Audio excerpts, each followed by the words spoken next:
You were raised worshipping a false idol. For as long as you can remember, you've been told that success is proportional to sweat, that if you just work more hours, carry more weight, sleep less, complain less, you'll eventually be rewarded, that the universe recognizes effort and pays in proportion to the pain you've endured.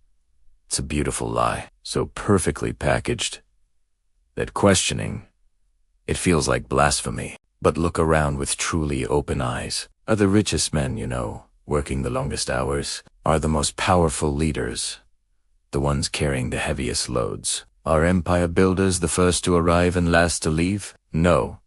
And if you're honest with yourself, you noticed this pattern years ago. But you kept following because questioning the gospel of hard work is questioning the entire structure of how you were taught to exist. Machiavelli observed something crucial in the corridors of Renaissance power. The ruling princes weren't the ones who worked hardest.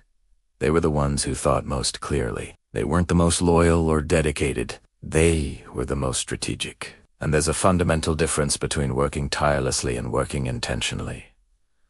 One keeps you busy. The other makes you dangerous. Here is the truth no one wants you to know. Hard work isn't a problem because it doesn't work. It's a problem because it works exactly as designed. It keeps you in constant motion. It keeps you visible. It keeps you too tired to think critically. And most importantly, it keeps you docile. The exhausted man isn't a threat. He doesn't have energy to question, doesn't have time to conspire, doesn't have mental clarity to see the full board. He's become the perfect piece. Productive, predictable, controllable.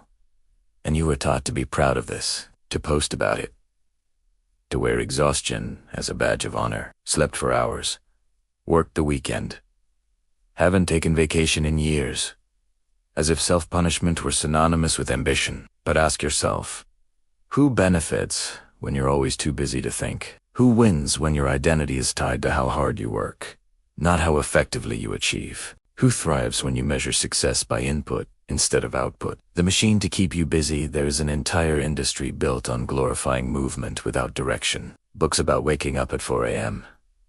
Podcasts about billionaire morning routines. Videos about maximizing every minute of the day. All this content serves one function: making you believe the answer lies in doing more. But Machiavelli would understand this as propaganda. Propaganda designed to make you compete in a game you can never win because the rules were written to guarantee your defeat. The game is, the more you work, the more valuable you are. And in that game, you never work enough. There's always someone working more hours. Always someone sacrificing more. Always someone willing to suffer a little more. And so you escalate too. Not because it strategically makes sense, but because you've been conditioned to believe that backing down is failing. This creates a perfect cycle. You work more to prove value. Working more leaves you too tired to question whether you're on the right path. And being too tired to question ensures you keep working more. It's self-feeding and self-perpetuating. Meanwhile, another type of man watches from afar. He's not in the office until midnight. Isn't posting about his routine. Isn't competing in the exhaustion Olympics. He's doing something far more dangerous. Thinking. He's identifying patterns, building strategic relationships, positioning pieces on the board, and when he finally acts, it's one move, one calculated, perfectly timed move that changes everything while you were busy proving how hard you can work. Here's the brutal difference. You're optimizing for admiration. He's optimizing for control. You want people to see how much you struggle. He wants people to obey without understanding why. And in the end, only one of these objectives leads to real power. Think about any real power figure you know. CEOs, politicians, investors. They don't talk about how much they work. They talk about results. Don't glorify effort. Glorify efficiency. Don't compete in hours. Compete in output that actually matters. And when you see someone truly powerful, notice they have time. Time to think. Time to observe. Time to take a long walk and process information. Because real power doesn't come from exhaustion. It comes from clarity. And clarity requires mental space that constant work destroys. The paradox of visibility. You were taught that being noticed is the path to promotion. That if you just stand out enough, Work loud enough. You'll eventually be rewarded. But there's a fatal problem with this logic. The more visible you are, the more vulnerable you become. Machiavelli knew that princes who ruled by the sword were constantly challenged, but princes who ruled by perception, who kept their true intentions hidden, were feared. Because you can't overthrow what you can't predict. Can't compete with what you can't understand. When you're always visible, always active, or always showing your work, you become an open book. People learn your patterns, understand your weaknesses, identify your triggers, and once you're predictable, the tireless worker is easiest to control because you know exactly what he'll do. He more work, he'll accept it. Raise expectations. He'll adjust, move the goals. He'll chase them. He's like a hamster on a wheel, and you control the wheel's speed. Compare this to the man who works in silence, who doesn't announce every project, who doesn't post every small victory, who disappears for weeks and returns with something finished. You don't know what he's doing, don't know how far he's gotten, don't know when he'll make his move. This uncertainty creates anxiety, and anxiety is a form of respect. People respect what they can't fully categorize, fear what they can't predict, and give space to what they can't control. But you've been conditioned to do the opposite, to document every step, to share every process, to make your work transparent. This is sold us authenticity and building in public. But in reality, you're giving your competitors a detailed map of how to defeat you. Think about chess masters. They don't announce their next moves, don't explain their strategy while the game is happening. They move in silence, and you only understand the pattern when it's too late to defend. That's power, not the player who narrates every thought, but the one whose moves only make sense in retrospect. The visibility you seek is a trap. It's designed to make you feel productive, while actually keeping you powerless. Because the man always in the spotlight never controls the narrative. He only reacts to the spotlight, and reactivity isn't power. It's performance. The architecture of control. There's a hierarchy in the world that no one explained to you explicitly, but that governs everything. At the top aren't the hardest workers. They're the architects of systems. The people who don't work within the rules, but who write the rules. Machiavelli didn't advise princes to be the best soldiers. He advised them to control the army, not to be the most active merchants, but to control trade routes, not to work harder than everyone, but to position themselves where others' efforts became their benefit. This is leverage, and leverage is completely different from effort. Effort is linear. You work 1 hour, you get 1 hour's result. Leverage is exponential. You position once, and the result multiplies through systems you created or control. Think about a business owner versus an employee. The employee works 60 hours and gets paid for 60 hours. The owner might work 20 hours but capture value from 500 collective hours of work. Not because he works harder, but because he has leverage. He built or controls the system that multiplies effort. You were taught to focus on being the best employee, but you never questioned why the game is structured this way, why the employee category exists in the first place, why some people capture multiplied value while others capture only the value of their own time. The answer is because someone designed it that way, and that someone wasn't the hardest worker. It was the most strategic thinker, the person who saw an opportunity not in executing tasks, but in owning the system that distributes tasks. While you're optimizing to be better at your tasks, others are optimizing to own more tasks. While you compete to climb the ladder, others are buying the building. While you work to impress the boss, others are becoming the boss by creating value the boss can't ignore. This doesn't happen through hard work. It happens through strategic thinking, through identifying where the real bottleneck is, where the source of power is, where the leverage point is. That if control multiplies results, and here's what's hard to accept, obtaining leverage often means doing less, means refusing opportunities that seem good but don't lead to real control, means saying no to work that keeps you busy but doesn't move you closer to owning systems. This seems counterintuitive because you were trained to believe more work equals more results. But at the leverage level, the equation is different. It's strategic positioning plus systems equals multiplied results, and positioning requires vision, not exhaustion. The power of the singular move. Lions don't hunt all day. They wait. They observe. And when they attack, it's definitive. One leap, one bite, it's over. It's not constant intensity that makes them apex predators. It's absolute precision when they finally act. You were taught the opposite, that successful predators are those in constant motion. Always hunting, always chasing, always active. But that's not predator. That they say, prey. Prey need to be always alert, always moving, always panicking. Predators choose their moments. Machiavelli observed that the most effective princes weren't those constantly at war. They were those who fought rarely. But when they fought, it was with such overwhelming force that the war ended decisively. One well-chosen conflict was worth more than 100 small skirmishes. Apply this to your life. You're in 100 small battles daily. Responding to urgent but unimportant emails, putting out fires, reacting to crises. Always busy, always in motion, but never really advancing toward goals that matter. Meanwhile, there's another path. Identify the one move that, if executed perfectly, makes 100 other moves unnecessary. The right relationship, the right skill, the right project, the right position change, and then dedicate all your focus to that singular move. This requires something hard work destroys.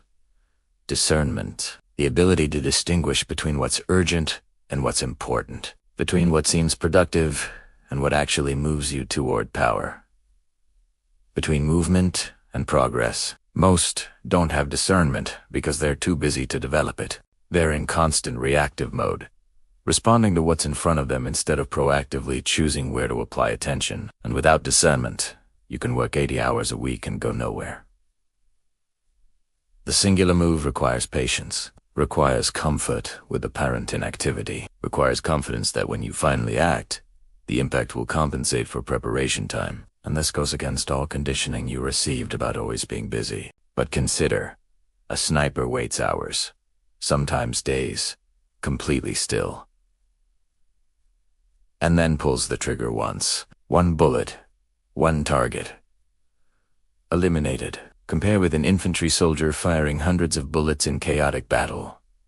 Both are at war. Only one controls the outcome with precision. Do you want to be the soldier or the sniper? Want to spend ammunition constantly or choose your target and not miss?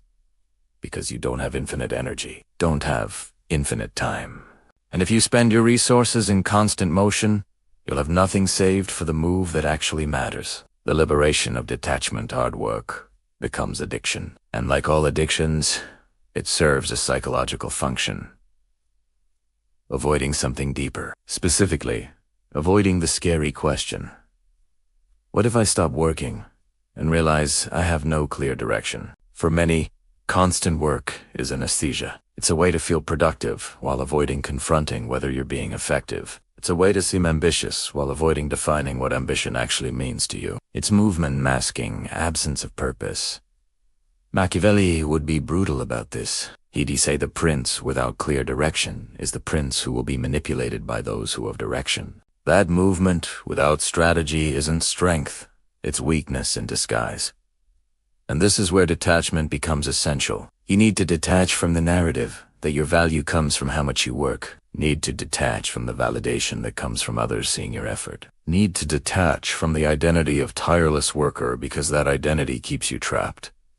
Detachment doesn't mean not caring. It means not needing others to see you caring. Means working when it strategically makes sense. And not working when it doesn't.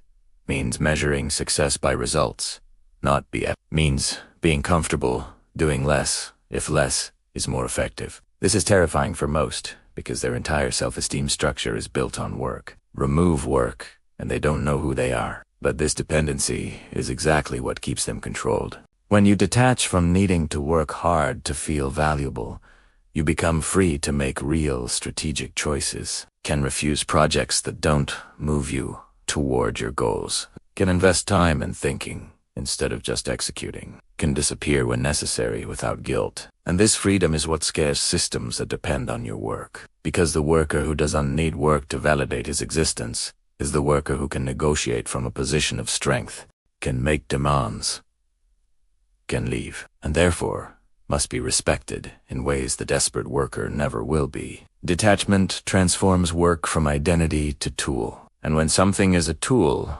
you use it when useful and don't use it when it's not. You don't have an emotional relationship with a tool. You just use it effectively. But when work is identity, you use it even when destructive, because stopping feels like losing yourself. The silent revolution. So what do you do with this information? How do you operate differently when you understand that hard work is a trap, not liberation? The answer is simple, but radically difficult to implement. You stop competing in the visible game and start playing the invisible game. The visible game is who works more hours, who shows more effort, who's always available. The invisible game is who controls more resources, who has more leverage, who's most strategically positioned when opportunity appears. You start by refusing to participate in hard work theater. Stop posting about your routine. Stop glorifying exhaustion. Stop competing in who sleeps less. This theater doesn't serve you. It serves those who benefit from you being too tired to question. Instead, you become obsessed with efficiency and leverage, constantly asking, how can I get this result with less effort? Not because you're lazy, but because you understand energy is finite and must be applied where it will multiply. You invest time in building systems that work for you, in developing skills that create leverage, in cultivating relationships that open doors effort alone never would, in positioning yourself where value flows naturally in your direction. And you do all this in relative silence, not because you're hiding, but because you understand mystery is power. That the man whose intentions are clear is the easiest man to block. That telegraphing your moves invites resistance. This means you'll appear less impressive to those programmed to admire hard work. And that's perfectly fine. You're not optimizing for admiration. You're optimizing for results. And results, when real, speak for themselves. With time, something interesting happens.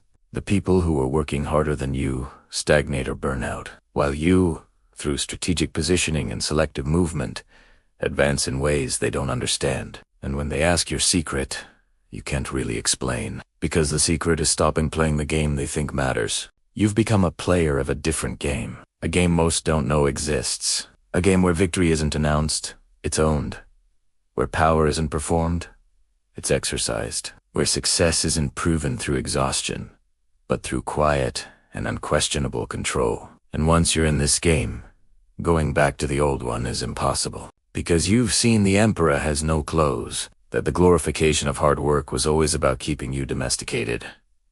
And now that you know, you can never unknow. The question isn't whether you'll work, it's whether you'll work as a servant or as a sovereign. Servant to a system that extracts your effort and gives you crumbs, or sovereign over your energy, applying it with surgical precision where it multiplies into real power. Machiavelli would choose to be sovereign and would advise you to do the same. But the choice, as always, is yours. You can continue in the exhaustion Olympics, competing for medals that don't matter, or you can disappear from the visible game and start building real power in the invisible. If you've made it this far, you've already decided. Now, it's just a matter of acting accordingly, of stopping glorifying yourself for hard work and starting questioning yourself about smart work, of stopping seeking admiration and starting accumulating control, of stopping being predictable and starting being mysterious. Write in the comments, leverage over labor. And if you're truly ready to change the game,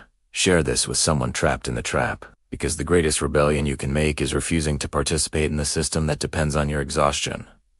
The next video goes deeper. It'll show exactly how to build leverage while others build calluses. Don't miss it. It's where theory becomes practice, and practice becomes power.